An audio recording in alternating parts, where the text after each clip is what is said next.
Jeg har aldrig troet, at jeg skulle bruge flere måneder på at læse hundredvis af gamle UFO-blade for at finde spor efter en mulig infiltration. Jeg har heller aldrig interesseret mig for UFO-foreningen SUFOI, men jeg blev nødt til at forholde mig til foreningen, da jeg i 2019 udgav min første film vedrørende Amager-UFO-sagen fra 1959. SUFOI angreb mig ved at skrive side efter side på deres hjemmeside om essentielt, hvor langt ude jeg var for overhovedet at kunne stille spørgsmålstegn ved denne dag. Jeg havde i mange år den misfornøjelse at være i en dansk UFO-forening i samme land som SUFOI.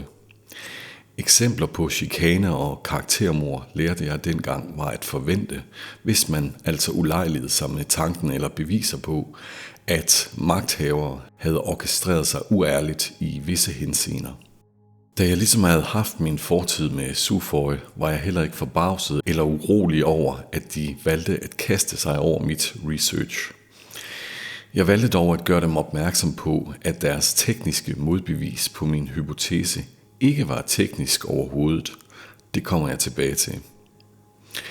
SUFOIs adfærd og metoder har for mig i mange år været meget tydelige og er tit forundret over, at der stadigvæk er UFO-nørder derude, der tilsyneladende ikke har læst skriften på muren. Til trods for, at jeg i mange år har ment, at foreningen ikke er investeret i sandhed, så læser jeg, hvad SUFOI skriver om mit research. Selvom jeg må sige, at det har været tårekrummende pinligt at komme igennem. Jeg var i gang med at læse mig gennem hundreder af gamle UFO-blade af en helt anden årsag, som min næste film kommer til at handle om. Som jeg pløjede UFO-blade efter UFO-blade igennem, var det ligesom om, at man over en kortere periode kunne se, at SUFOI ændrede holdning til UFO-emnet, til at være, hvor de er i dag. Hvor de tilsyneladende er endt samme sted, som de først startede med at kritisere forsvaret for at være. Flere ting virkede så himmelråbende vanvittigt, at jeg blev nødt til at lave en film om det. Det kunne trods alt være ret vigtigt at forholde sig til, hvis jeg har ret. Jeg hedder Rune og har over en årrække kigget på nogle gamle danske UFO-sager fra 50'erne og 60'erne. I den forbindelse har jeg fremlagt mange eksempler på, at forsvaret tilsyneladende gik til vadindlængde for at bortforklare UFO-hændelser i Danmark. Det er ikke kun mig, der har et problem med forsvarets mange UFO-forklaringer.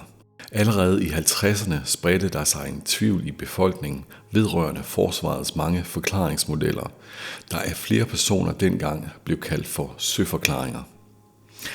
I min film Mistænkte i informationskontrol fremhæver jeg et eksempel på, at en af stifterne til UFO-foreningen SUFOI netop udtrykte tvivl vedrørende forsvarets udtalelser. En SUFOI-leder fra Roskilde ved navn Finn Nielsen, der endda var politibetjent på dette tidspunkt, forklarer således i et interview i 60'erne. Citat: Søforklaringer. Kunne det ikke være normale himmelfænomener? Det er jeg sikker på, det ikke var. For øvrigt er det med de normale himmelfænomener den forsøgsforklaring, man altid får stået ud, når disse emner bringes på banen. Finn fortsætter: Hvis man stadig bestrider eller kommer med søforklaringer, der ikke med nogen rimelighed lyder rigtige, så er man i mine øjne en dum rian. Citat slut. Lidt det samme skriver XP Madsen, som var backbone i SUFOIs rapportcentral, ligeledes i SUFOIs UFO-nyt-blad i 70'erne. Citat: De mærkelige søforklaringer, jeg fik af myndighederne om det, jeg havde set, tvang mig til selv at prøve at finde ud af sagen. Citat slut. SUFOI-medlem Per Borgård beskriver lignende tanker fra H.C. Petersen ligeledes i et UFO-nyt-blad fra 70'erne. Citat: Han kunne konstatere, at offentligheden var blevet ført bag lyset, og dermed blussede hans interesser for UFO'erne voldsomt op. Citat slut. I en avisartikel skriver Per Borgård videre vedrørende H.C. Petersens mistro til forsvarets forklaring på UFO-fænomenet. Citat: Den danske officer havde læst i aviserne, at USA havde undersøgt fænomenet og fastslået, at UFO'erne kun var misfortolkninger af naturfænomener. Per fortsætter: Så startede han SUFOI. Citat slut. Jeg kommer tilbage til H.C. Petersen senere i denne film. Hvad er der siden sket med SUFOI? Jeg har lavet denne film for at undersøge, om der kan ligge en anden grund til UFO-foreningen SUFOI, stiftet i 1957, årtiers åbne holdning til UFO'erne, for så at lave en tilsyneladende 180 graders holdningsvending til fænomenet. Jeg valgte i efteråret 2025 at gennemgå meget af det materiale, UFO-foreningen SUFOI har produceret for at undersøge, om der ser ud til at være et særligt tidspunkt, hvor foreningen synes at undergå en transformation. Det er så gennemgribende mærkeligt, at en UFO-forening, der ikke tror på UFO'er og har skrevet om, at ufologi er spild af tid, alligevel i nu cirka 50 år fortsat mødes for at blive enige om at spilde hinandens tid. Endda universitetsforskere og redaktionschef og bankfuldmægtige osv. osv. Hvordan kan sådanne mennesker fastholde ikke kun sig selv, men hinanden i en travl hverdag, der jo kommer med sådanne titler, overhovedet motiveres til at mødes? Og så gennem nu næsten et halvt århundrede. Det regnskab alene, mener jeg, skriger mod himlen. Jeg er med på, at jeg ikke er den første, der ventilerer tanker vedrørende en mulig SUFOI-infiltration. Tidligere SUFOI-medlem Ole Knudsen fortæller selv i et interview, at han før er blevet mistænkt for at have efterretningsforbindelser. Ligesom at SUFOI tilsyneladende selv bliver nødt til på deres hjemmeside at fortælle, at de selvfølgelig ikke selv er debunkers. Da jeg var aktiv medlem af en anden UFO-forening, fik vi samtidig beskeder som disse. Her fra en sygeplejerske fra Hobro, der ventilerer hendes mistanke i forhold til, at SUFOI næsten papegøjer magtens benægtelse. Problemstilling. Når man for eksempel gennemgår SUFOIs egne rapporter for 60'erne og op i 70'erne, oplever man, at foreningen er ok med at dvæle ved de ting, de ikke kan forklare. Hvordan kan denne forening vende på en flad tallerken, velvidende alle de sager, de selv har dømt for uopklaret? Hvordan kan der pludselig ikke være den mindste tvivl vedrørende fænomenets eksistens? SUFOIs mange uopklarede sager taget i betragtning.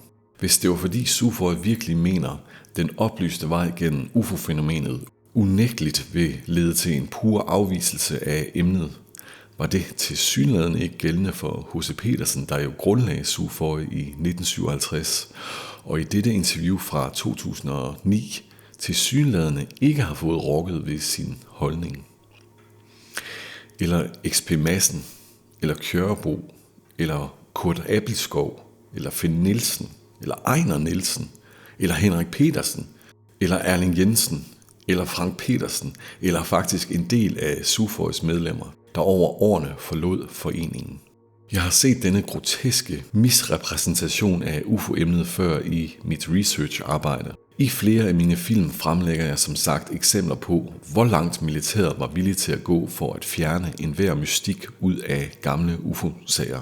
Igen, hvis der virkelig er magt, der har drevet informationskontrol med UFO-emnet, må det sørme være belejligt, at en uskyldig UFO-forening af stilfærdige farfar-typer ligeledes tilsyneladende vil gå lige så langt og langt længere end det i deres afvisning af emnet. Jeg har læst de fleste UFO-blade produceret af SUFOI fra 50'erne til en gang i 0'erne, samt avisartikler, interviews, denne SUFOI-udgivelse om foreningsårene 1975 til 2000, og selvfølgelig en røvfuld af websites for at lave denne film, og for netop at blive klogere på, hvad der skete med SUFOI. Vedrørende SUFOIs historiebog havde jeg forventet at læse en bog, der var fuldstændig renset for enhver mistanke, om så må sige. Til min store forbløffelse læste jeg faktisk nogle informationer, der synes at fremstå rimeligt ærligt, selvom jeg selvfølgelig kun mener, at det er den relative officielle udlægning. Jeg har prøvet at sammensætte de forskellige afsnit for at se, om SUFOI beskriver en foreningshistorie, der giver mening i forhold til foreningens startpunkt. Eller om der er ting, der tyder på, at foreningen synes at tage nogle meget ulogiske beslutninger, der i sig selv er mærkelige, men sat sammen kunne give en indikation for nogle påvirkninger. Jeg har i næste afsnit beskrevet nogle af de mere mystiske indikationer, jeg har fundet. Og der var mange. Men jeg skal også have denne film til at fungere som en film, der når ud til flere end lige blot de mest nørdede personer. Der er derfor en del informationer, jeg har undladt simpelthen fordi, at det vil fylde for meget. Jeg opfordrer derfor flere til at gennemgå nogle af de kilder, jeg har nævnt. Observationer. Jeg vil godt starte med at sige, efter jeg har bladet mig igennem alle UFO-bladene, at måske især det rapportmateriale, SUFOI fik produceret i 50'erne og til en gang i 70'erne, er noget af det mest vanvittigt imponerende koordineret foreningsarbejde, jeg nogensinde har set herhjemme i Danmark. Jeg har selv lavet foreningsarbejde inden for emnet i mange år, og ved hvor hårdt det kan være at hænge sammen på forskellige mennesker med forskellige syn på sagerne. At SUFOI med de tekniske udfordringer, som 60'erne bød sig, fik produceret det de gjorde, er lige til at tabe underkæben over. Fra november 1958 og til en gang i 1964 er gejsten så enorm i foreningen, at de endda formår at udgive et UFO-magasin per måned. Fuldstændigt mindblowing dedikation. Og min hypotese taget i betragtning, må dette arbejde have været et yndet mål for en efterretningstjeneste, der med mange argumenter arbejdede for at fjerne folks opmærksomhed væk fra UFO-emnet. Der er ikke tale om en afgørende dato, hvor SUFOI skifter holdning. For mig at se er det et spørgsmål om, at der indsættes forskellige personer på forskellige poster, der påvirker foreningen i en retning. Allerede i sidste del af 70'erne ser denne udvikling ud til at gå stærkt i foreningen. En af de personer, jeg mener kunne være interessant i forhold til min hypotese, er faktisk en person, jeg ikke selv havde hørt om, før jeg gennemlæste en masse SUFOI-materiale. Det er en person ved navn Flemming Arnkiel, der var formand for SUFOI fra 1975 til 1980. Arnkiel er altså formand i den periode, hvor det for mig at vurdere går ret stærkt for SUFOIs åbne fortolkning af UFO-fænomenet. Til den holdning er nærmest pinlig bortforklaringspolitik, de har haft stort set lige siden. SUFOI befinder sig på dette tidspunkt i 1975 nærmest på toppen af foreningens historie, med omkring 2.000 medlemmer og næsten 20 års erfaring og restløst jagt efter UFO-sandhed. Hvordan lægger Arnkiel tonen an, velvidende SUFOIs uhørte højdepunkt? Jeg kan jo ikke se, hvad der er foregået bag facaden, men jeg synes selv, det er ret bemærkelsesværdigt, at den første artikel, Arnkiel producerer som formand for et dengang SUFOI på toppen, ikke som sådan er en cementering og en kampgejst for fremtid, men nærmest en debunker-artikel, hvor han argumenterer for, at mange piloter, der har haft UFO'er på radaren, måske bare er blevet snydt af hemmelig russisk radarteknologi, der har fået piloternes apparater til at se alt muligt. Man kan slet ikke påpege alt, hvad Arnkiel gør i denne periode som decideret mistænkelig, men der er flere ting, der lugter i forhold til min hypotese. Arnkiel arbejder næsten allerede fra starten af sin formandsperiode for at samle de 3 store UFO-foreninger, der eksisterede på dette tidspunkt, i en fælles UFO-indrapporteringscentral. De andre 2 foreninger, IGAP og FUFOS, går efter forhandling med til denne omlægning, hvor SUFOI ender med at sidde med den samlede indrapportering. Efter denne sammenlægning er lykkedes, stopper Arnkiel i 1980, hvor alt UFO-indrapportering ender i hænderne på SUFOI-medlem Ole Knudsen. Altså den selv samme person, som SUFOI i deres historiebog beskriver, citat: Bent Eriksen siger, Ole Knudsen hele tiden prøver at forklare størsteparten af observerede fænomener som nattelys, fly og meget andet, og glemmer at gøre opmærksom på, at der også indgår observationer, som vi ikke har en forklaring på. Citat slut. Det er nu helt op til denne Ole Knudsen at vurdere, om der skal gøres mere ved en UFO-indrapportering eller ej. Ole Knudsen sidder på denne post indtil omkring 1990. Fra Arnkiels indtrædning på formandsposten og frem til 1990 skriver SUFOI selv, at deres registrerede UFO-rapporter går fra næsten 700 i midt-70'erne til kun omkring 40-50 stykker i 1990. På side 45 står der, at dette skift i indrapporteringen medførte, citat, En større andel af observationerne fik en forklaring allerede i alarmcentralen. Citat slut. Selvom Ahrenkiel solgte sammenlægningen af indrapporteret UFO-data som det, der ville langtidssikre rapportarbejdet, virkede det mere som starten på slutningen for netop rapportarbejdet. Tilsyneladende ikke kun for SUFOI, men også for IGAP og FUFOS, hvor det sidste ender med at trække sig fra samarbejdet. Samme SUFOI-medlem Ole Knudsen noteres i SUFOIs egen historiebog for følgende kommentar. Citat. SUFOI er ved at udvikle sig væk fra at være en forening frelste, som er overbevist om, at UFO'erne er rumskibe fra fremmede kloder, bemandet med høje, lyse, engleblide væsener. Citat slut.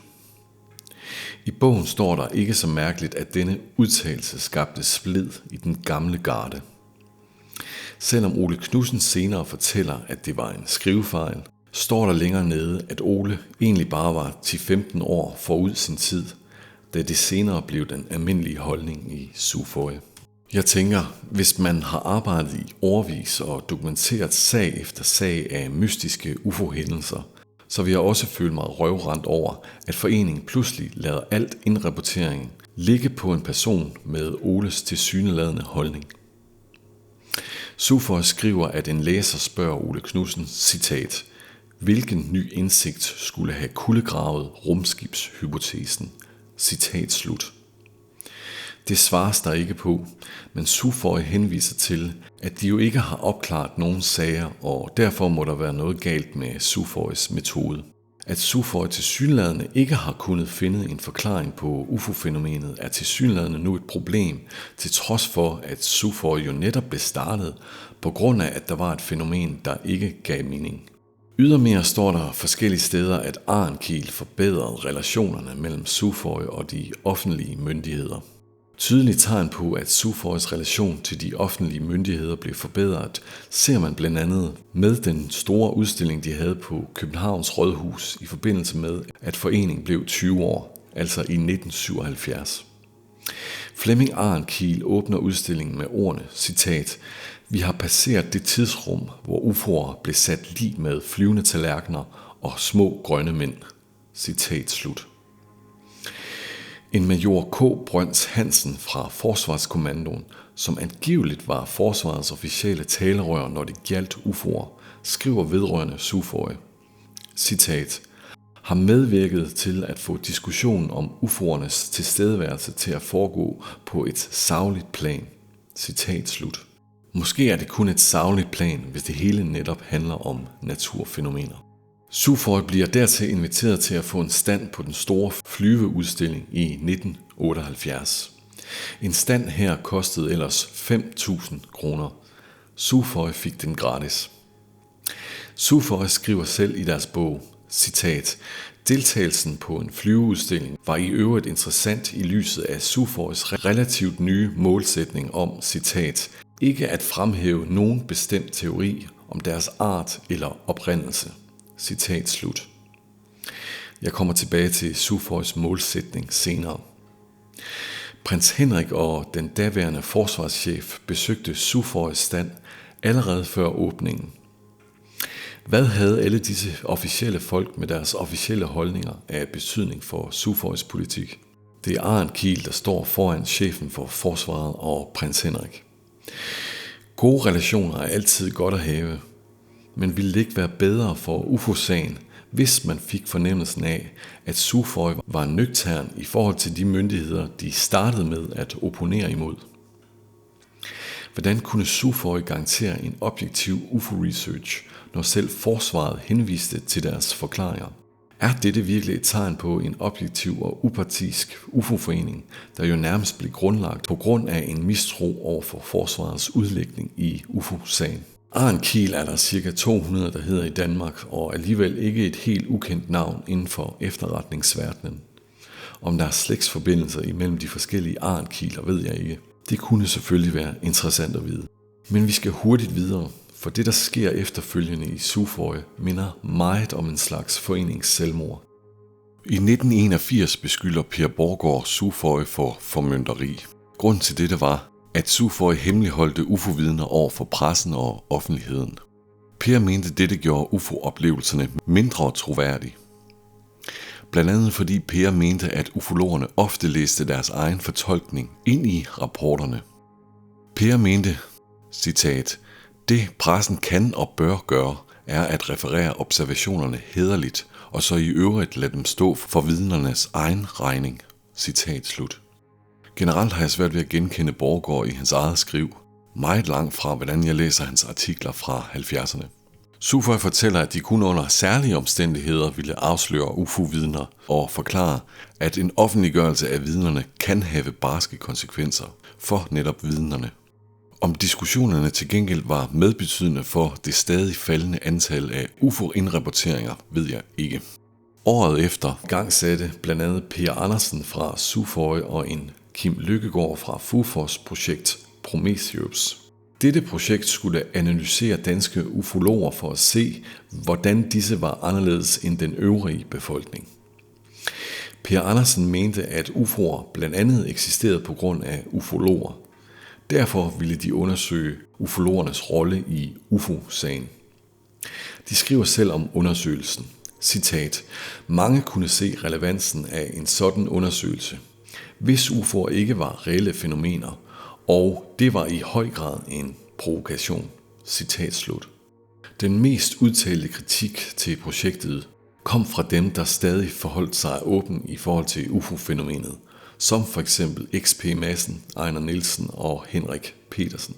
Lyder næsten som et projekt om at presse folk med en åben fortolkning ud af foreningen. Ejner Nielsen trak sig fra repræsentantskabet og senere foreningen, efter han skrev en 3-siders personlig kritik af Per Andersen.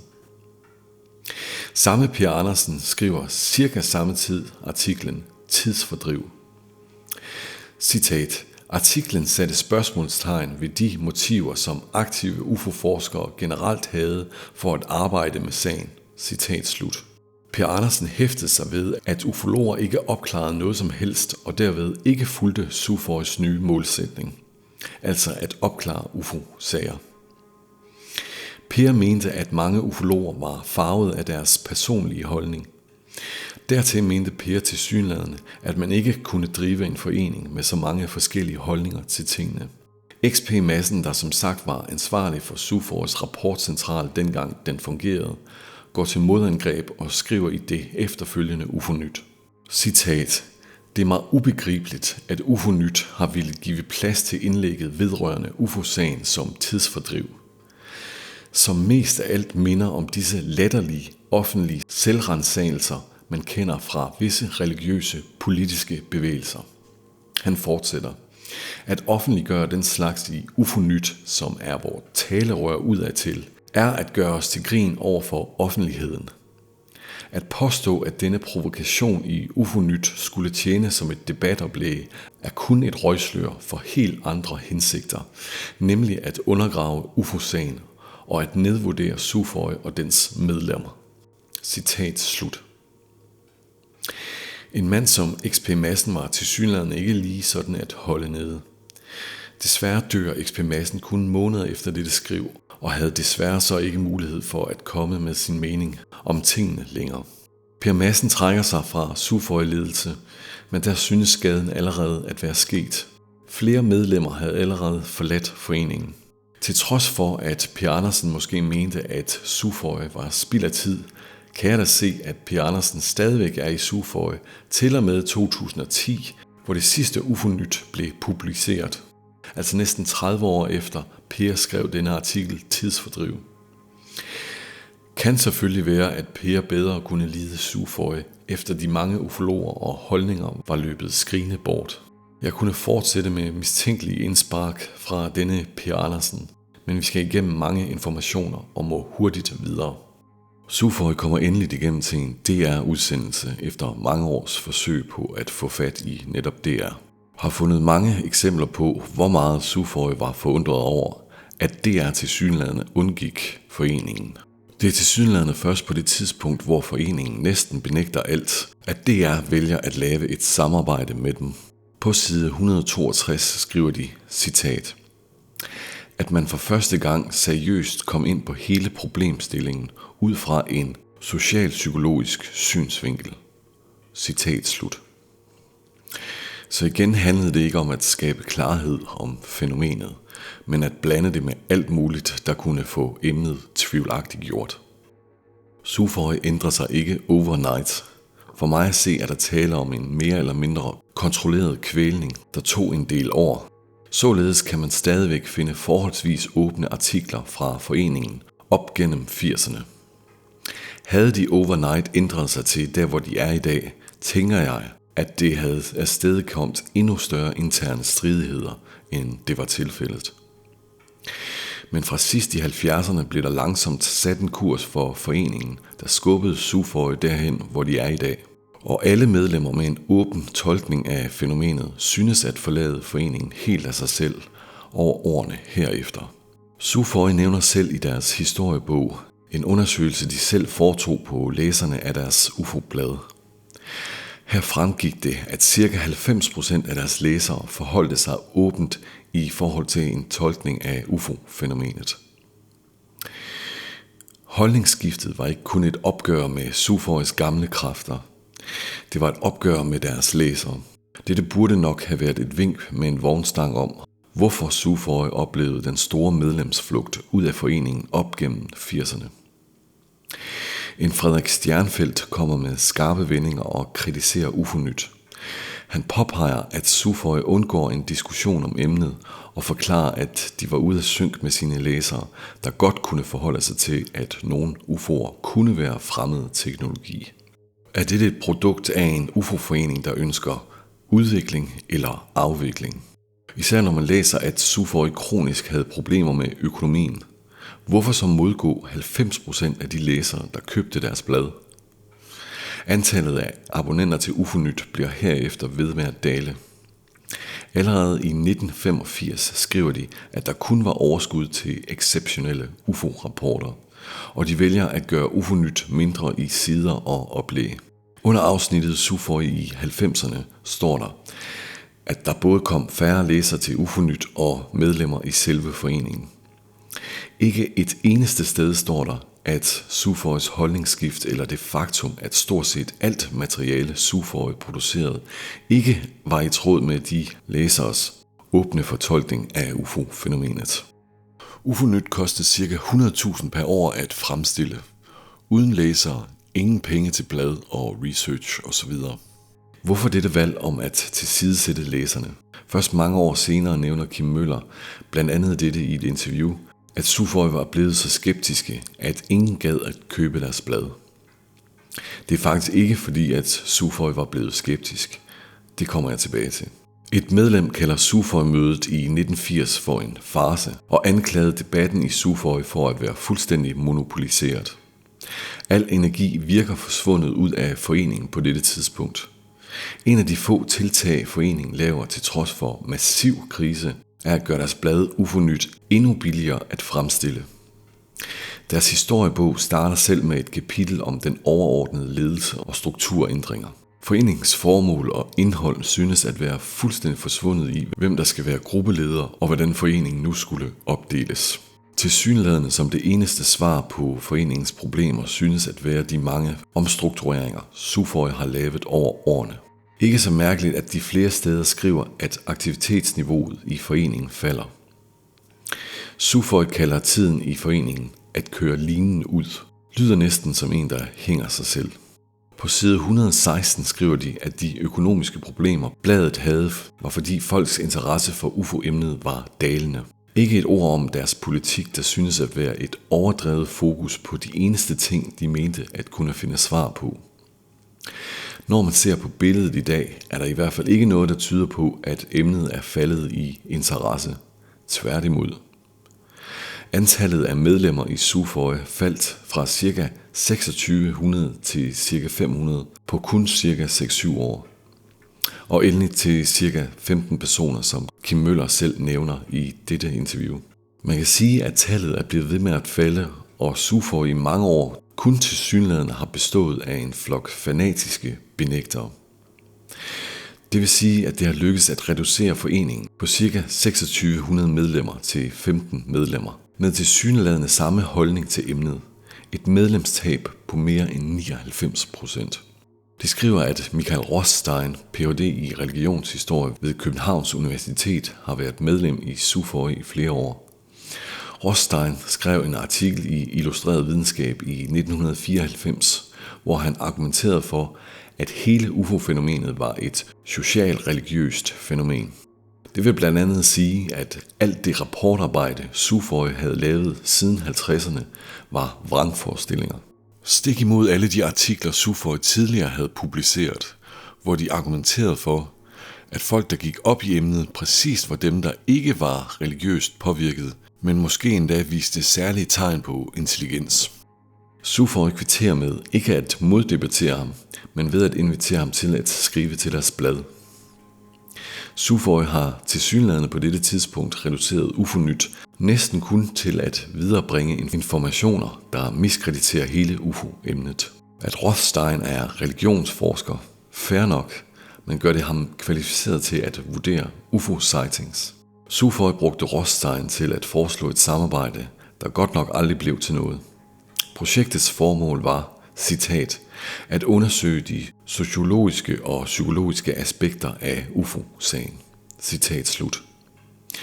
Så alt det arbejde, SUFOI havde lagt i at fjerne fordømmelse over for folk, der havde set noget, ser de nu også ud til at gøre op med.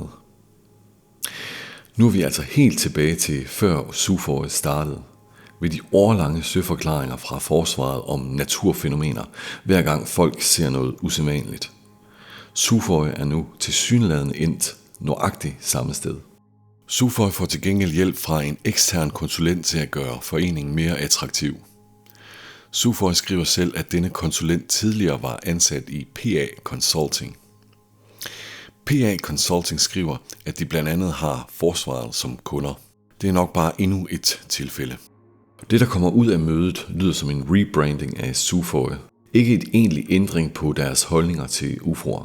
Jeg har igen aldrig hørt om andre UFO-foreninger, der bruger en ekstern konsulentvirksomhed til at få vejledning omkring foreningens strategi.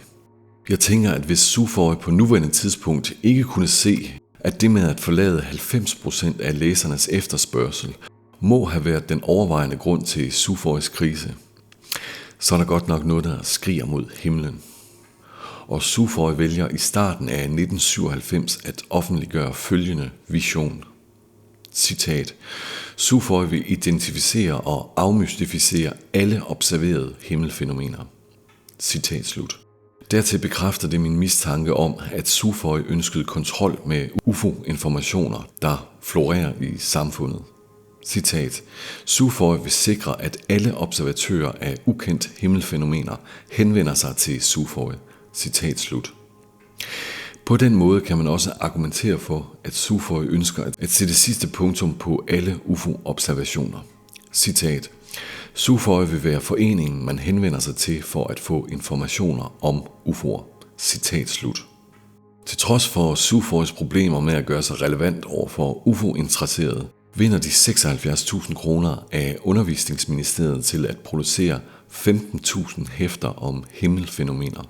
Så kunne folk jo fylde deres hoveder med dette og måske helt undgå at tænke på UFO'er. Det kommer jeg ind på senere. Og således gik SUFOI fra at være en forening, der stillede spørgsmålstegn vedrørende militærets søforklaringer. En UFO-forening, der i 2 årtier beskyttede UFO-vidner og selvfølgelig UFO-research. Til en forening, der pludselig synes kun at ville fokusere på de forklaringer, de i det mindste måske godt kunne finde, samt at angribe alle forklaringer, der synes at åbne op for en bredere fortolkning af fænomenet. Robertson-panelet sat op imod SUFOIs målsætning. Alt sammen minder det utrolig meget om de taktikker, der blev beskrevet i Robertson-panelet fra 1953. Dette var et CIA-panel, der fremlagde nogle strategier for, hvordan man på mest effektiv vis fjernede folks opmærksomhed væk fra UFO-fænomenet, der allerede i starten af 50'erne var blevet et problem for efterretningstjenesterne i USA. Netop dette panel ser ud til at have haft en enorm betydning på, hvordan militæret måske især i den vestlige verden har bortforklaret UFO-fænomenet over for den brede befolkning. Robertson-panelens pointe var, at UFO'erne skulle stribes for deres mystiske aura. Ved blandt andet at flytte folks fokus fra det, de ikke kan forklare, og over til det, de kan forklare. Hvad er det nu, det minder mig om?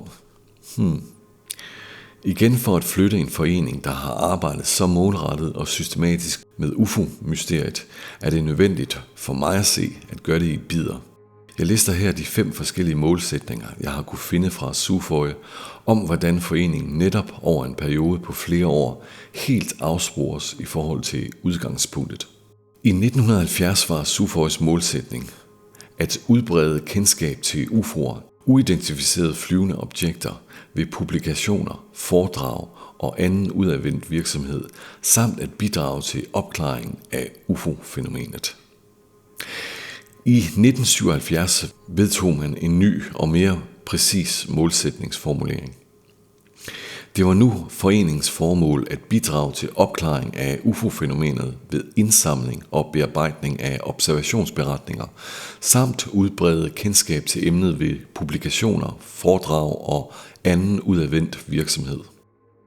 I 1987 ændrede SUFOIs formålsparagraf fra UFO'er til ukendte himmelfænomener.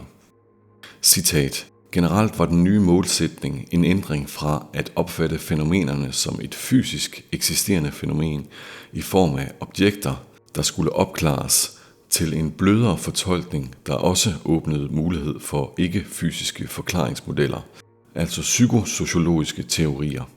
Citat slut. Det var ikke længere målet at lave videnskabelige analyser, men oplysningsarbejde.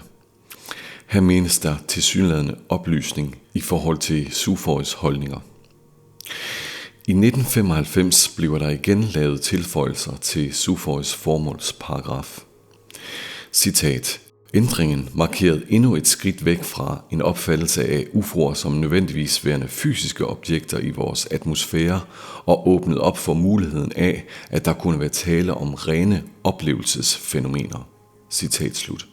Længere nede skriver de, citat, de mange semividenskabelige aktiviteter igennem første del af 90'erne, sammen med en påvirkning væk fra den traditionelle rumskibsdebat til fordel for en mere generel fokusering på himmelfænomener, var anledning til, at SUFOI genovervejede sit formål og sin vision. Citat slut. De skriver selv sammen med en påvirkning væk fra den traditionelle rumskibsdebat. Men de skriver ikke, hvor den påvirkning kommer fra. Den seneste målsætning, jeg har kunnet finde på SUFOIs hjemmeside, lyder således. Citat. Informere om fænomener, der skaber UFO-oplevelser. Give offentligheden velunderbygget viden om de mange aspekter af UFO-myten. Brug de indløstede erfaringer og viden til at give et afbalanceret syn på myteskabende fænomener.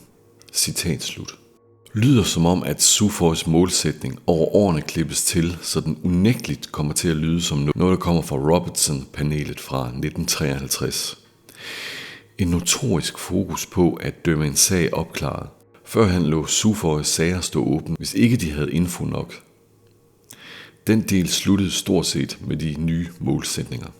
Jeg kan da godt forstå, at det lige netop er den UFO-forening, forsvaret henviser til. Men er det virkelig så tilfældigt? Eller udfylder SUFOI netop den rolle, forsvaret ikke kunne mere på grund af mistro blandt befolkningen? Hvorfor skulle en gruppe hyggelige gamle farfar-typer, der bare sidder og snakker om UFO'er, der ikke bare sige det som det er? De har jo brugt tosset mange år på det. De må da vide. SUFOI har siden 90'erne fået personer ind med forskellige universitetstitler. Det taler selvfølgelig til den autoritetstro borgerlige Danmark. Hvis danskerne skal proppes med bullshit, er det ikke helt ligegyldigt, at det er fra folk med universitetstitler. Så glider selv sludder nemmere ned. Det minder om den taktik, forsvaret brugte i 50'erne. Se disse 2 film, hvor jeg har kigget primært på Vækkerby-hændelserne og en efterretningsofficer ved navn Fabricius, der tilsyneladende brugte universitetstitler til at fyre absolut bullshit af. SUFOI nævner faktisk sager som mordopsagen og andre mindre sager som uforklaret. Det skal jo ikke være helt indlysende, hvad deres mission er. Ligesom Sufoi som sagt finder sig nødsaget til selv at skrive den artikel. Vi er ikke debunkers. Her er Sufois skriv fra 2024. Ikke meget andet end gentagelser fra UFO-scenen, Venus, laserlys og personangreb. No effing way, dette er produktet af universitetsforskere, redaktionschef, bankfuldmægtig og så videre, der har siddet i et år for at massere hinandens hjerneceller frem til essensen af, hvad der rykker ved UFO-feltet. Og i folkeoplysningens navn bare føler sig kaldet til at insistere denne højere oplyste sandhed ind i skallen på herr og fru Hakkebøf. At universitetsforskere som Toke Havnstrup og Michael Linden overhovedet vil lægge navn til sådan en omgang indholdsløst, pisrædderlig, ligegyldig idioti, burde få flere til at tænke sig om. Det burde være et vink med en vognstang om, at det er nogle helt andre parametre, der animerer Sufois intetsigende nonsenskanon.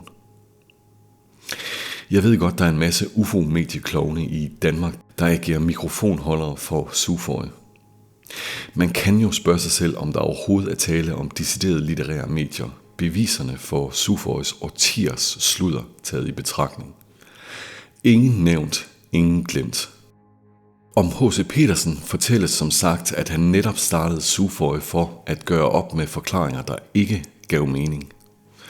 Få årtier senere ender Sufoi altså præcis der, hvor deres motivationsgrundlag for Sufoi opstod.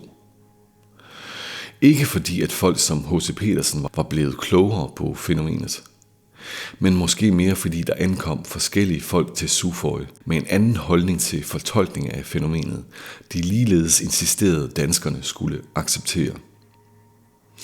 De er ikke bare gået den ene eller den anden vej, de er decideret rykket tilbage til tiden før Sufoi, og der har de været i snart et halvt århundrede. H.C. Petersen beskriver selv i en Sufoi-artikel, at han flere gange måtte forsvare foreningen imod noget, der ved Gud lyder som infiltration. Citat. Forsøg på at inddrage os i efterretningsmæssige aktiviteter blev vi naturligvis heller ikke forskånet for. Men vi har hele tiden kunne klare os ud af det omgående, når forsøgene blev gjort. Citat slut. Jeg kendte ikke selv H.C. Petersen, men tror en major fra forsvaret ikke har set syner i denne forbindelse. Når han skrev, som han gjorde, mener jeg selv, at det var hans klare opfattelse. Så hvis det virkelig er rigtigt, at også Sufoi oplevede disse ting, hvordan forholdte andre formænd for Sufoi sig til problemstillingen om infiltration?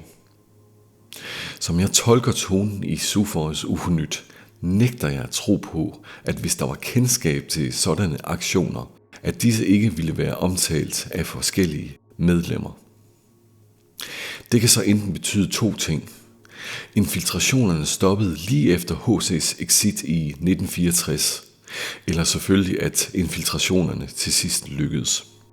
Er det ikke mærkeligt, hvis infiltrationerne stoppede helt, da H.C. jo henviser til talrige forsøg på kun de få år, han selv var i Sufoi. I et UFO-nyt blad fra 77 udtrykker Sufoi pludselig nærmest sympati for undertrykkelse af informationer vedrørende fænomenet. Citat. Den svenske forsvars forskningsanstalt har til opgave at berolige presse og offentligheden ved for enhver pris at komme med bortforklaringer. Man må have forståelse for, at myndighedernes indstilling til UFO-spørgsmålet. Det må være pinligt for vores lands forsvar at tvinges til at indrømme, at der sker overflyvninger af maskiner, som man ikke kan tvinge ned, og hvis oprindelse vi ikke kender. Man arbejder med den indstilling, at det vil være uansvarligt at forurolige offentligheden. Uforklarlige fænomener skal for enhver pris dementeres. Det drejer sig om at holde debatten og offentlighedens interesse på så lavt et niveau som muligt. Citat slut. I det første UFO-nyt blad fra 1958 står der, citat, dette tidsskrift vil vise vejen frem og give sandheden uden omsvøb. Citat slut. Altså efter en rastløs jagt på UFO-sandhed gennem 20 år, har Sufoi tilsyneladende glemt udgangspunktet. Hvad er der sket? Når man sidestiller artikler som denne med den generelle skift i UFO-nyts indhold, sidst i 70'erne, er der gode argumenter for, at Suðuroy ser ud til at være udsat for en påvirkning, specielt i denne periode. Men var det så ikke bare fordi, at Suðuroy blev klogere på UFO-fænomenet? Nej, og den næste del af filmen er sat af til, hvilke vanvidsforklaringer Suðuroy med blandet succes har forsøgt at stoppe ned i halsen på danskerne. Kim Møller Hansen har været formand for Suðuroy siden 1999. Kim forklarer i dette interview, at Suðuroy tog en 180-grader vending vedrørende UFO-emnet. Citat: "Vi ville overbevise verden om, at vi fik besøg udefra." Citat slut. Og efterfølgende påstår de, at de ville være fornuftens stemme. Kim fortæller i et andet interview, citat: "Vi er gået fra at være troende til næsten at være benægtende." Citat slut. Det er spørgsmålet, om Kim kan bruge ordet vi i denne sammenhæng. Suðuroy beskriver nemlig selv i deres historiebog, at Kim Møller først kom til bestyrelsen, efter at han var blevet skeptisk. Citat: "Nye kræfter var kommet til, blandt andet Torben, Ole og selvfølgelig Kim, og sammen med disse nye kritiske vinde." Citat slut. Der står her, at Kim først blev områdeleder i starten af 80'erne. Kim forklarer dog selv, at han allerede kom til Suðuroy i starten af 70'erne, hvor han fortæller, at allerede dengang var Suðuroy ved at blive delt. Jeg kan derfor ikke finde nogen beviser for, at Kim Møller på noget tidspunkt har udtrykt sig åbent i forhold til UFO-fænomenet. Så Kim Møller ankommer til Suðuroy-bestyrelsen tilsyneladende allerede som skeptisk. Mærkelig motivation til at slutte sig til en UFO-klub. Lidt ligesom en Hare Krishna munk, der beslutter sig for at arbejde i en våbenfabrik. Jeg har svært ved at forstå motivationsgrundlaget. Kim forklarer selv, at det er svært at drive en forening, der bruger tid på noget, de ikke tror på. Igen, til trods for det, er det nu gået i omkring et halvt århundrede.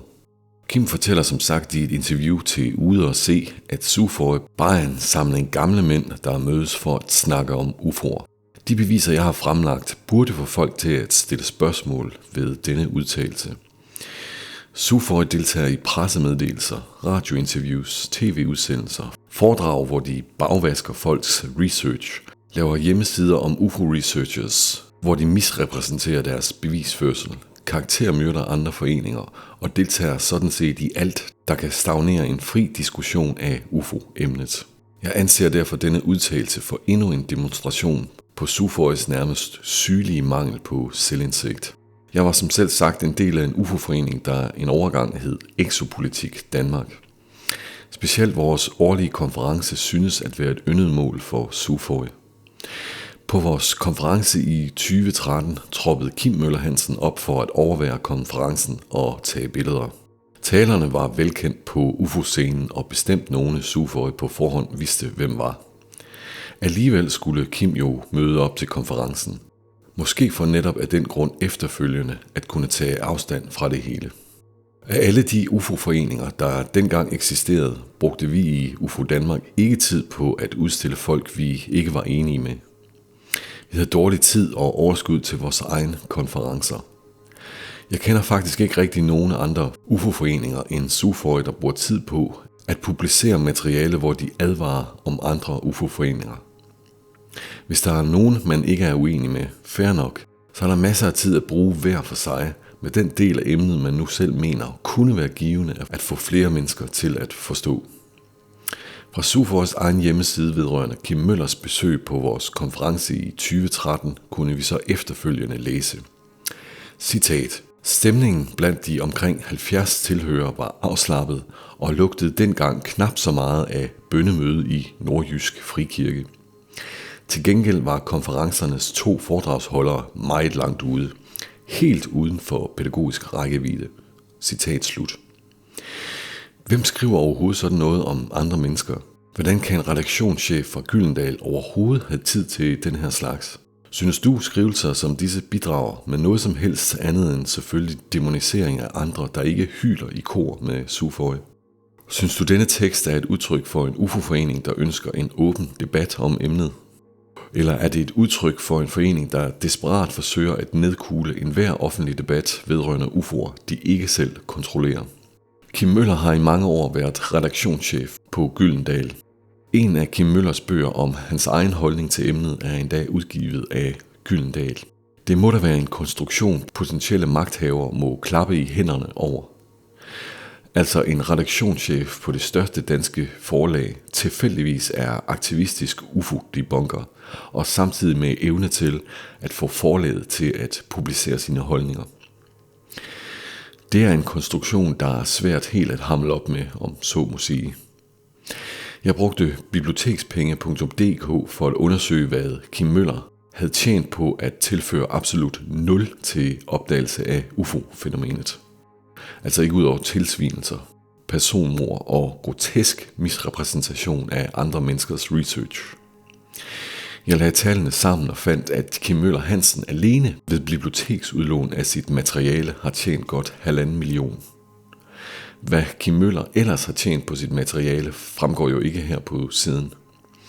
Men alene det, at Undervisningsministeriet giver penge til SUFOY for, at specifikt de får lov til at producere det materiale, der distribueres til folkeskoler osv., får virkelig alarmklokkerne til at ringe hos mig. Kim arbejder netop med grundskolemateriale producering hos forlaget Gyldendal, og bruger derfor argumenterbart hans erfaringer til at få SUFOYs kategoriske afvisning af fænomenet ud til unge mennesker. Så unge mennesker nærmest bliver skolet i pre-bunking af UFO-fænomenet allerede gennem folkeskolen.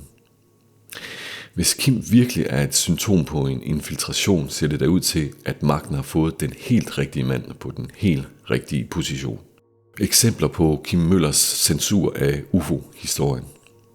Jeg vil lige give nogle eksempler på den omskrivning af UFO-historien, Kim Bøller diskrepansen går i gang med. Ikke længe efter hans indtrædning i SUFOY-ledelse.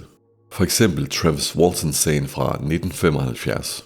I UFO-nyt fra 70'erne skriver SUFOY, citat, APRO er den opfattelse, at Travis Walton-sagen er en af de mest betydningsfulde og interessante i UFO-fænomenets historie, og at den derfor har krav på, at alle unøjagtigheder, der måtte opstå under oplysningernes vandring fra vidner til forskere, bliver berigtigt.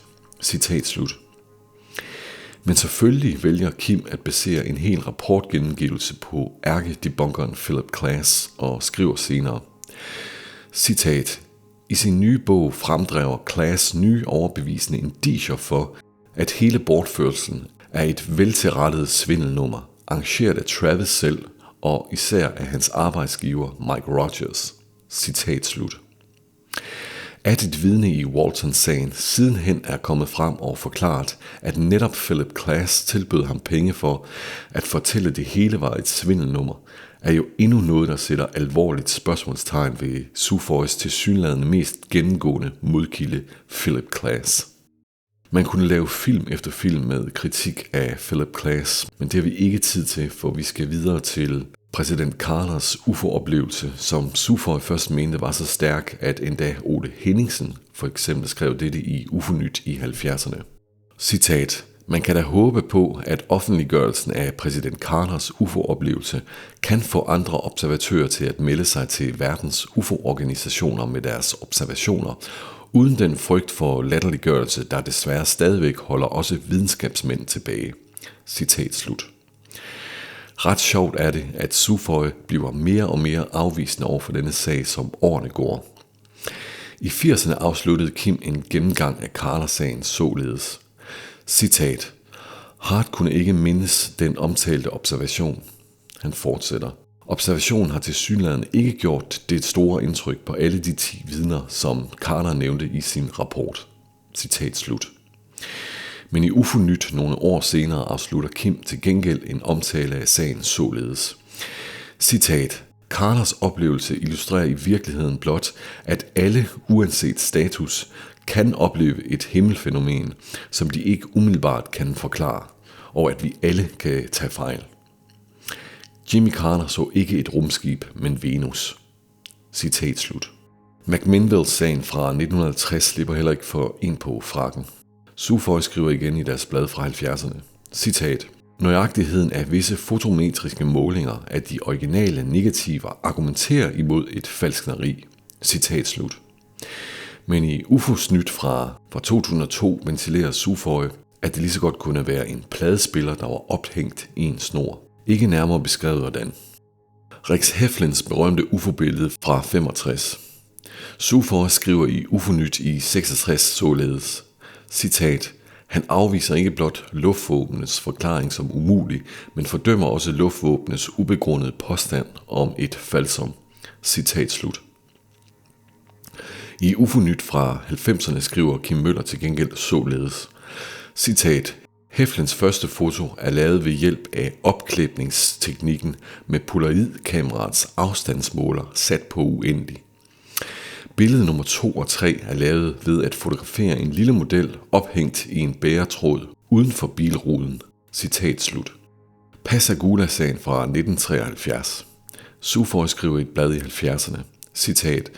Sheriffen Fred Diamond fra Jackson County siger om de to mænd. De taler sandt. Hvis dette er et nummer, hører de hjemme i Hollywood. Citat slut. Kim afslutter til gengæld sagen således nogle få år efter, blandt andet fordi en af de involverede kom med en dystopisk udsagn, der ikke skete. Citat, det er en ægte klassiker, og den bliver ofte støvet af, når skeptikere skal overbevises om UFO'ernes eksistens. I begejstring glemmes ofte sagens dunkle punkter, men når de tages med, og det skal de naturligvis, står vi tilbage med en højst tvivlsom affære, som bør arkiveres i skuffen, mærket svindel. Citat slut. Valenzuela-sagen fra 1965. Sufor skriver i deres blad fra 70'erne. Citat. Repræsenterer en indviklet del af emnet, som i sig selv er vanskeligt at fatte. Ikke desto mindre er der et mønster i både UFO- og ufonaut-observationerne. Et mønster, der hvis det udforskes, eventuelt kan føres til kontakt med nabocivilisationer. Og det er meget før vi tror. Citat slut. Kim afslutter til gengæld en gennemgang af sagen nogle år efter med at insinuere, at vidne blot så en lysspejling fra et observatorium, der lå 23 km væk. Citat. Undersøgelser foretaget viser, at man netop fra det formodede landingssted kan se sollyset i kuplerne på Sankt Michael Observatoriet. Citat slut. Yes. Og så videre, og så videre, og så videre. Og således bliver den ene historiske UFO-sag efter den anden fremhævet med mystiske aspekter, der sætter tvivl ved hele affæren på grund af Kims leg med ord. Og for sådan en omgang BS er der til med nogle, der mener, at Kim fortjener et legat. Er det en mand som Kim, der har tilført emnet så uendeligt lidt, udover at skabe røgslør, nedkugle samtalen og karaktermord, er ikke bare virkeligheden vendt på hovedet. Jeg ser det som et symptom på den tid, vi lever i. Jeg vil ikke kalde Kim for en kinesisk censur her. Der er få sager, Kim lader stå relativt åbent. For mig at se er der tale om en teknisk balancegang.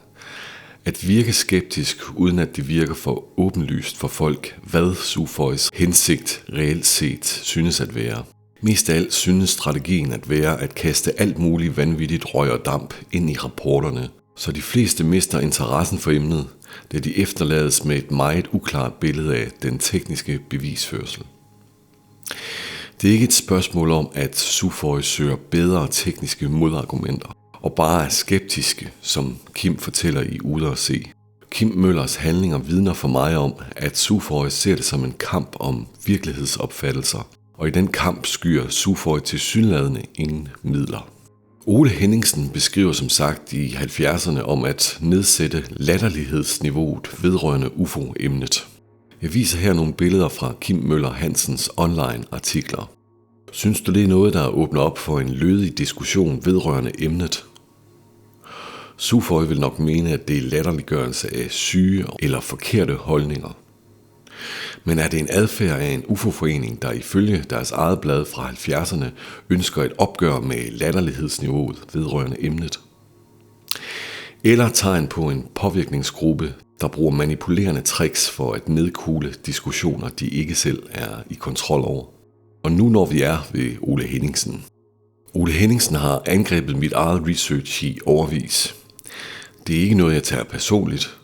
Ole uden Henningsen angriber tilsyneladende også alle, der stikker næsen frem inden for emnet.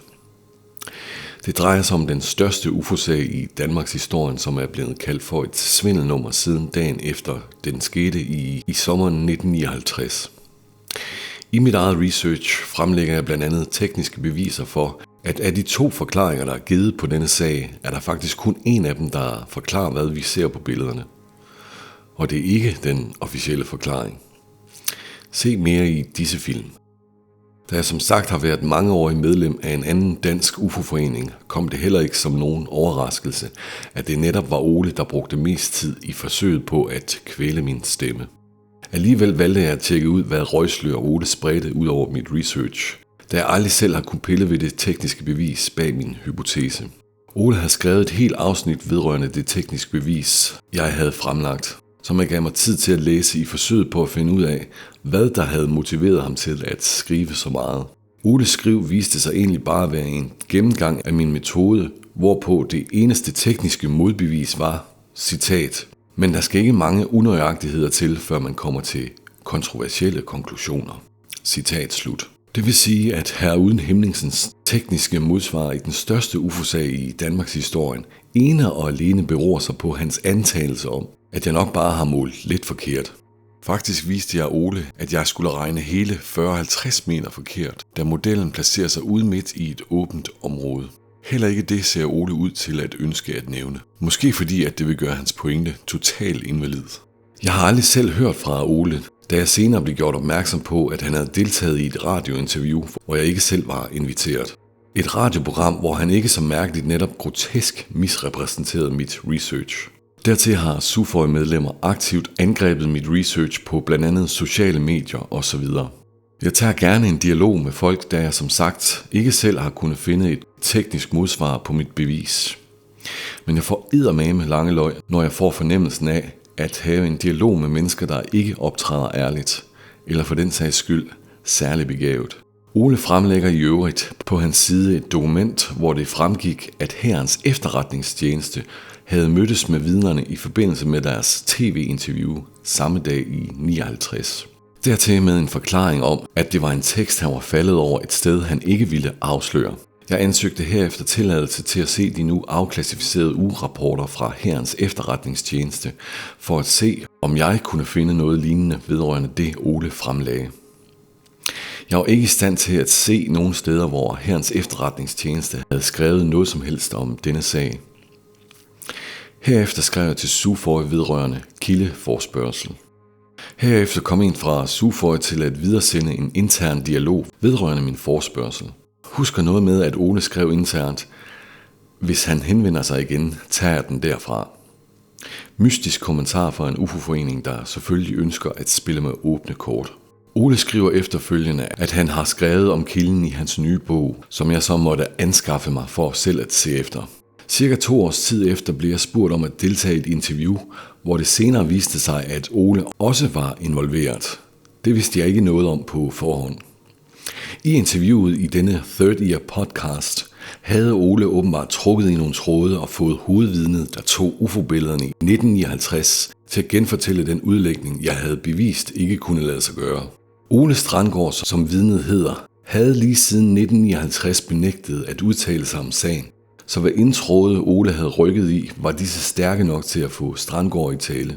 I dette interview fortalte Martin fra Third Year, at Ole nu helt benægtede, at efterretningstjenesten havde afhørt dem. Og ikke kun modsagde alt, hvad hans makker havde fortalt, men også hvad hr. Uden Hemmingsen påstod at have papir på. Alt sammen ender det altså med at underbygge min hypotese, ikke kun om Amager-sagen fra 59, men også om Sufoy. Begge dele skriger der ind i ansigtet, når man undersøger dem nærmere. Dette påvirkede ikke mit research, da jeg som sagt har haft et mangeårig erfaring med hr. Uden Hemmingsen og Sufoy. Det var ligesom Ole blev nødt til at ændre strategi, hver gang jeg kom med tekniske modforklaringer. Der er ikke nogen lette svar i den her UFO-verden, især ikke hvis magt orkestrerer sig så ekstremt uærligt under alle forhold. Jeg lavede denne film på cirka en time, hvor jeg redegjorde for, at hr. Strandgaards mystiske genfortælling lige så godt kunne være et udtryk for, at jeg har en pointe med min hypotese. Det er ekstremt bekymrende, at man får det indtryk, at hvem end Ole var i kontakt med, var de tilsyneladende i stand til at få Strandgaard til at genfortælle. Især når Strandgaard sad på dette tidspunkt og modsagde alt, hvad hans makker fortalte dagen efter hændelsen i denne artikel. Det forstærker min mistanke om, at Ole Henningsen har en relation til det samme netværk, der siden minimum 50'erne har været et problem for sandhed vedrørende UFO'er. Her er som sagt Oles tekniske modsvar, den største UFO-sag i Danmarks historie. Et indlysende eksempel på, hvor meget bullshit Sufoy har vendet sig til at komme afsted med. Fuldstændigt mindblowing. Og med denne kundskab hæves Ole op som et orakel, der er dalet ned fra himlen for at hjælpe de illitterære danske grødbønder mod intellektuel forsumpelse.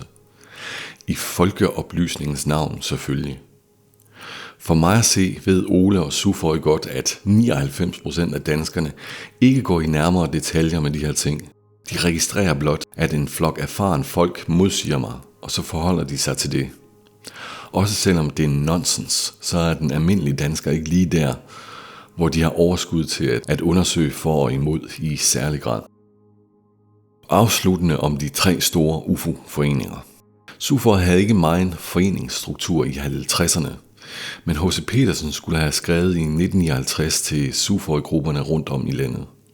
Citat: "De skulle følge den linje, som er min, og dermed Sufoys." Citat slut. H.C. Petersens linjer og ikke mindst forventninger om stigende kontingentpris, ugentlige foreningsmøder og adamski begejstring førte til intern stridighed i Sufoy. Kaptajnløjtnant H.C. Petersen bryder som sagt med Sufoy i 1964 og starter IGAP i 1965. Sufoys formandspost overtages herefter af en Frank Petersen, altså en anden befalingsmand, der var major og tilsyneladende blev oberstløjtnant på et tidspunkt, imens han var formand for Sufoy. Det er i sig selv ret vanvittigt i forhold til, hvad jeg kan finde om en rang af oberstløjtnant kræver af uddannelse. Jeg ved selvfølgelig ikke, om det samme galt dengang. En oberstløjtnant ifølge Google AI antager typisk funktion som bataljonschef inden for Forsvarsministeriet eller lignende. Det vil sige for mig en mistænkelig høj rang af at bruge voldsomt meget tid og energi i en UFO-forening. Frank Petersen skriver om samme. Citat: "De fleste forestiller sig vel, hvor meget arbejde det kræves for at redigere og udsende UFO-nyt, samt at udføre de forskellige funktioner, der hører under Sufoy." Citat slut. Hvordan en sådan person overhovedet har kunnet varetage begge funktioner som topmilitærmand, samtidig med at være formand for en dengang stor UFO-forening over så mange år, virker helt vildt. H.C. Petersen agtede som et fyrtårn inden for UFO-kredse fra 50'erne og til måske engang i 80'erne eller 90'erne. I dette IGAP-blad berettes det, at H.C. Petersen træder ud af foreningsarbejdet i 1980.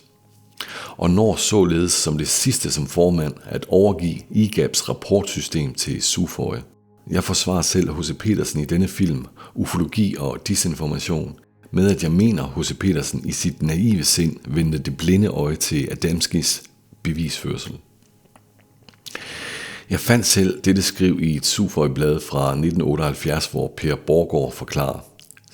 Citat: "Da myndighederne åbenbart ville skjule noget, var det nærliggende at tro på de nye optrædende, der dukkede op på UFO-scenen. Kontaktfolkene, der overbragte venlige budskaber fra piloter i UFO'erne. H.C. Petersen kom i kontakt med den mest fremtrædende af disse, californieren George Adamski, der efter første kontakt med rumfolk i de kaliforniske ørken i 1952 senere fik besøgt både Venus og Saturn. H.C. Petersen stolede på Adamski og gør det den dag i dag. Det var stærk tobak i slutningen af 50'erne. Der var en luft af sensation, når H.C. Petersen gik på talerstolen, og reaktionerne udblev ikke." Citat slut. Daværende politifuldmægtig H.P. Christensen spurgte i et åbent brev flyvestation Skydstrup, om man, citat, "kunne tolerere, at en tjenestegørende kaptajnløjtnant drog land og rige rundt med sådan noget nonsens." Citat slut. Citat: "H.C. Petersen har lov til at have sin hobby", svarede flyvestationschef. "Der går ikke noget skår af flyvevåbnet af den grund." Citat slut. Når man ser præcist, hvor meget energi militæret lå i at fjerne folks fokus væk fra emnet tilbage i 50'erne og 60'erne, er det spørgsmålet, om det kan være helt rigtigt. Altså at en befalingsmand fra egen rækker ikke påvirkede den affejningskampagne, militæret udøvede. Fra en Sufoy-udstilling citeres det, at SUFOY ikke kun var startet af H.C. Petersen, men en gruppe på militærbasen Skrydstrup flyvestation. Citat: SUFOY er startet den 15.12.1957 på flyvestation Skrydstrup. Grundlæggerne var en gruppe piloter. Citat slut. Dette bekræfter H.C. Petersen også i denne artikel, hvor han skriver, citat: I november 1957 startede jeg og en gruppe piloter fra flyvestation Skrydstrup, SUFOY. Citat slut. Spørgsmålet er måske snarere, om min film i virkeligheden skulle hedde Fra efterretningsoperation til UFO-bevægelse. Der er mange argumenter for, at magten ikke ønskede en dialog vedrørende UFO'er tilbage i 50'erne. Men hvis de selv grundlagde oppositionen, så sikrede de sig også indflydelse over den officielle dialog vedrørende UFO'erne. Personligt tror jeg, at UFO-snak skræmte magthaverne mindre end en kontroversiel forening, magten ikke havde kontrol over. Derfor er der gode argumenter for, at SUFOY måske aldrig har været helt fri for efterretningsmæssig påvirkning på noget tidspunkt. Selvom der ikke er tvivl om, at der har været mange mennesker involveret i SUFOY, som jeg er sikker på har handlet efter deres egen bedste overbevisning. Måske mest fra 50'erne til en gang i 80'erne. De mennesker, der har været i forbindelse med SUFOY fra 90'erne og frem, må have forstået, hvad projektet handlede om, og har enten fundet en anden UFO-gruppe, eller selvfølgelig på mystisk vis underordnet sig. H.C. Petersen fortæller i et foredrag på YouTube, at UFO-sagen er meget spejet. Og der er meget få mennesker i verden i dag, der er i stand til at sætte de brækker sammen, for det er meget spejet. Personligt har jeg aldrig hørt noget så spejet som Adamski-historien. Så spejet, at jeg mener, at en major fra forsvaret burde kunne se problemstillingerne i Adamskis historiefortælling. Dertil, når man undersøger Adamskis medforfatter Desmond Leslies forbindelse til Winston Churchill, er det spørgsmål, om det er helt rigtigt, hvad H.C. Petersen fortæller. Jeg har lavet en film om George Adamski, som altså var den selv samme person, som H.C. Petersen baserede hans modforening til SUFOY på. Her fremlægger jeg flere tydelige forbindelser til efterretningsvæsenet og argumenterer for, at Adamski må have været en britisk efterretningsoperation fra starten af. Filmen hedder som sagt Ufologi og Disinformation og kan ses i min kanal. Der er derfor flere argumenter for, at de toneangivende UFO-foreninger i Danmark aldrig har været helt frie for efterretningsmæssig påvirkning, og med gode argumenter faktisk var en operation fra starten af. Det vil sige, at der stort set siden 80'erne kun har været 2 større UFO-foreninger, danskerne har kunnet vælge mellem. En, der var baseret på et falsum, og en anden, der ender med at benægte emnet. Der er argumenter for, at dette måske ikke er et tilfælde. Smertelige erkendelser fra den danske UFO-scene vil måske pege i retning af, at UFO-bevægelser og efterretningstjenester har gået hånd i hånd. Det er tydeligt i USA, og det bliver mere og mere tydeligt også her i Danmark. En anden stor UFO-forening, FUFOS, har jeg kun nævnt kort, da den ikke har eksisteret siden 80'erne. FUFOS er den eneste gamle UFO-forening, jeg kun kan finde mindre indikationer på, var infiltreret. FUFOS, Frederiksberg UFO-studiekreds, senere omdøbt Frit UFO-studium.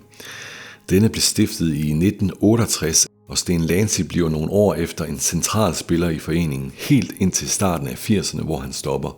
Få år efter dette skifter FUFOS fokus til et nyt aspekt.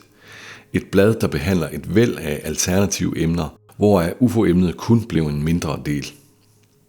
SUFOY nævner gennemgribende i deres historiebog, hvor meget energi de brugte på at forholde sig til FUFOS, og flere steder giver de nærmest et indtryk af, at de ser FUFOS som en krigsfjende, der skulle håndteres. På en hjemmeside fremgår det, at FUFOS havde ca. 4.300 medlemmer i starten af 80'erne, og derfor bestemt var en toneangivende forening, måske endda den største UFO-forening i Danmark på dette tidspunkt. Sten Lancy for FUFOS står her beskrevet, at han udsender en advarsel til områdelederne, at SUFOY var anti-FUFOS. Jeg bestemte mig at kontakte Sten Lancy ved hjælp af en e-mail for at se, om han havde nogle kommentarer på, hvordan han oplevede perioden med SUFOY dengang. Han skrev til mig, citat, jeg har ikke haft nogen forbindelse med UFO-sagen og i særdeleshed SUFOY siden 1981. Citat slut. Slutning. Hvorfor obstruerer den officielle diskurs vedrørende UFO-emnet? Man må da vide, at det er en tabersag i en tid, hvor informationer kan flyde imellem almindelige danskere på internettet. Altså, at magten vil tabe den informationskrig på sigt. Jeg er for eksempel sikker på, at tusindvis af danskere i disse år laver deres helt egen opdagelse af UFO-emnet, uagtet SUFOIs folkeoplysning. Min tanke er igen, at SUFOI er sat ind for at stagnere den offentlige diskurs vedrørende emnet, indtil at magten har et mere helstøbt UFO-narrativ klar. Jeg har lavet flere film, hvor jeg argumenterer for, at der i mange år har været en slags verdenssamfund-narrativ, gemt bag UFO-fortællingen, der er ved at blive sat i spil for at binde en sløjfe vedrørende den nye verdensorden, magten snakker så meget om. Denne artikel er fra SUFOIs UFO-nyt fra 1967 og spiller ret godt sammen med, hvad jeg mener, vi er vidne til på UFO-scenen i dag. Hvor argumentet går på at konsolidere en ny verdensstat for at håndtere de udfordringer, der er for omfattende til, at de kan løses på nationalt plan. Jeg har allerede lavet 3 film om denne kæmpemæssige problemstilling, som kan ses i min kanal. Hvis vi ønsker et åbent og demokratisk samfund, så skal vi have gjort op med, at magt kan eksistere på de her præmisser. Mange tv-eksperter har altid en idé om, hvad Danmark mangler, og cirkuset fortsætter år efter år med forskellige diskussioner om alt muligt. Hvis vi som folk kan holdes i mørke om noget så stort som blandt andet UFO-fænomenet, uagtet hvad der ligger bag, så er der meget, der tyder på, at vi som samfund har brug for sandhed frem for alt. Et folk, der ikke ved, hvad der foregår, har kun en lille chance for at blive enige om noget som helst. Hvad har det af indflydelse på fri tanke og demokrati, hvis magt på denne måde infiltrerer sig i aktivistgrupper for at opretholde et tankemæssigt status quo i samfundet? Hvor er problemerne og svarene reelt set, når ikke engang den almindelige borger er i stand til at forme sig i foreninger, uden at magt vil forsøge at påvirke dem? Hvis jeg har ret, hvordan og hvorledes hæver vi os over andre bananstater, som vi peger fingre af? Og igen, hvorfor dette emne? Hvorfor synes dette emne at være så følsomt for magten? Hvad er det så tvingende nødvendigt, at folk ikke indser? Dette spørgsmål kommer jeg med et bud på i 2 af mine film om samme problemforståelse. Måske kan ufologi dertil være en gateway til en anderledes alternativ perspektivering af virkelighed, ligesom det har været for mit vedkommende, og for eksempel også foreningen FUFOS, der blev til det alternative nyhedsmagasin Nyt Aspekt. Den mystik, der omgiver UFO-emnet, kan være en katalysator for, at folk graver sig ned i kaninhullet, og efterfølgende opdager, at deres perspektiv på virkelighed gradvist har ændret sig. Hvis samfundsstrukturen i høj grad er afhængig af, hvordan civilbefolkningen samstemmigt perspektiverer virkelighed, kan man godt forstå, at magt ønsker at lægge en dæmper på projektet. Derfor måske var det netop vigtigt, at Robertson Panel ville fokusere på at fjerne mystikken ud af UFO-emnet. Derfor måske har vi blandt andet en UFO-forening som SUFOI, der fokuserer på alt, der ikke udfolder UFO-mysteriet, i håb om, at dette må stagnere folk inden for en fast rammeforståelse, der ikke udfordrer borgerne til at flytte sig ret meget i forhold til magtens diskurs. Til de skuforianere, der bruger en del tid på min film, gør jeres værste. Historien ånder jer i nakken. Jeg vil afslutningsvis henvise til en film, jeg lavede for efterhånden en del år siden, og som desværre er mere relevant nu end nogensinde før. Der er mange mennesker, der er begyndt at have spørgsmål i forhold til vores demokrati. Virker det, eller virker det ikke? Jeg vil ud fra det standpunkt, jeg har gennem flere års research i UFO-fænomenet sige, at for at et demokrati skal kunne fungere, så kræver det som minimum en veloplyst civilbefolkning. Så er spørgsmålet så, om vi bliver veloplyst omkring mange af de skelsættende begivenheder, der konstituerer vores historie og former vores fremtid. All you really need to know is infinite love is the only truth. Everything else is illusion, illusion, illusion, illusion, illusion, illusion.